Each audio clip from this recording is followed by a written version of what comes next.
I've been reading a bit lately about shame and guilt. Guilt is that uncomfortable feeling we get when we know that we've done something wrong. Shame is when what we did wrong leaves us feeling like, I'm a bad person, there's something wrong with me.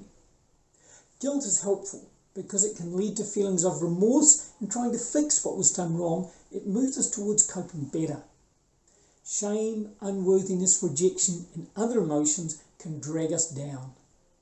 Shame is not helpful and sits at the bottom of a lot of abusive and violent behaviour. We all seek love and connection.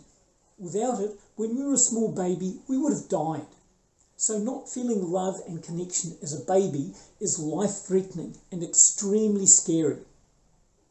When a baby does not feel like it's getting what it needs, Karen Horney outlines 3 ways they tend to behave to try and cope, which becomes the blueprint for how we behave as adults. Some babies or children choose to move towards those who should be providing the love and connection. The positive side of this is that they learn to connect and relate to others. But if it's not done well, or they are getting rejected when they do it, they can become clingy and needy. Others move away from those who should be providing the love and connection. They become self-reliant and take responsibility for their own situation. But when that's not done well, they can become isolated and withdrawn. Finally, there are babies and children who move against. They attack those who should be loving and protect them. On the positive side, they learn to stand up for themselves and their rights. But when that's not done well, it can lead to attacking, abusive, bullying, and even violent behaviour.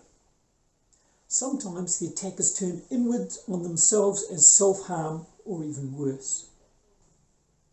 Karen Horney said, we tend to have one of 3 ways of responding, and that we use that as a main style. When that doesn't work, we have the second style as a backup. But ideally, what we would end up with as an adult is a balance of moving towards, moving away, and moving against that uses the positive aspects of these 3 ways of responding. When life situations as adults seems to reflect the feelings of shame we felt when we were young, where we were rejected, feeling unworthy, undermined, and attacked, we can easily slip back into unhelpful forms of moving towards, moving away, or moving against.